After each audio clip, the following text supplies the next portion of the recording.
Royal media news, बातम्या आणि बरंच काही. संसदेत रात्री उशिरापर्यंत महिला आरक्षण आणि परिसीमन विधेयकावर जोरदार चर्चा झाली आहे.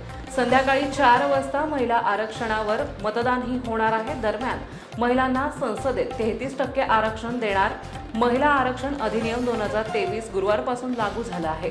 या संदर्भात केंद्रीय कायदे मंत्रालयाने अधिक सूचना जाहीर केली आहे.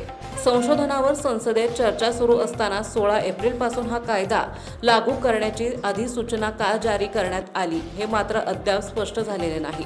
वृत्तसंस्था PTIने दिलेल्या माहितीनुसार एका अधिकाऱ्याने अधिक सविस्तर माहिती न देता याला तांत्रिक कारणे असल्याचं स्पष्ट म्हटलं आहे.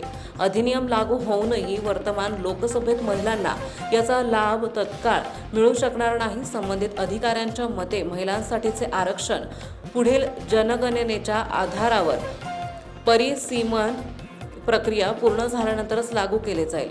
केंद्रीय कायदे मंत्रालयाच्या अधिसूचनेत म्हटले आहे की संविधान अधिनियम 2023च्या तरतुदीत 16 एप्रिल 2026 पासून प्रभावी होते. सप्टेंबर 2023 मध्ये संसदेने नारी शक्ती वंदन अधिनियम पारित केला होता, जो महिला आरक्षण कायदा म्हणून ओळखला जातो. या अंतर्गत लोकसभा आणि राज्याच्या विधानसभेमध्ये 1/3 जागा महिलांसाठी आरक्षित करण्याची तरतूद आहे.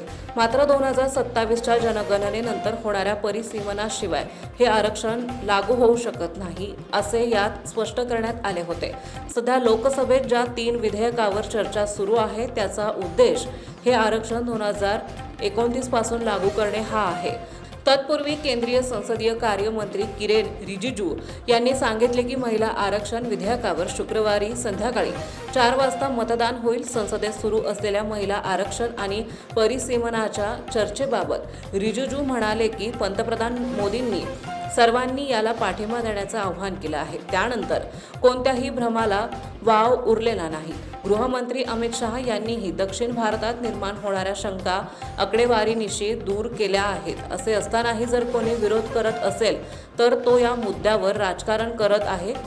संसद आणि विधानसभेमध्ये महिलांना 33% आरक्षण सुनिश्चित करणे ही सर्वांची जबाबदारी असून सरकारला याचं श्रेय घ्यायचे नाही. विरोधकाच्या दाव्यावर प्रश्नचिन्ह उपस्थित करत रिजिजू म्हणाले की सरकारने सर्व पक्षांच्या नेत्यांशी चर्चा केली आहे. काँग्रेस अध्यक्ष मल्लिकार्जुन खरगे यांना 3 वेळा पत्रे लिहिली गेली, तर TMC, DMK आणि सपाच्या नेत्यांची वैयक्तिक भेट घेऊन पाठिंब्याचे आवाहन करण्यात आले. महाराष्ट्रातील ताज्या आणि महत्त्वपूर्ण बातम्या पाहण्यासाठी आजच आमच्या रॉयल मीडिया न्यूज चॅनलला सबस्क्राईब करा आणि बेल आयकॉन प्रेस करा.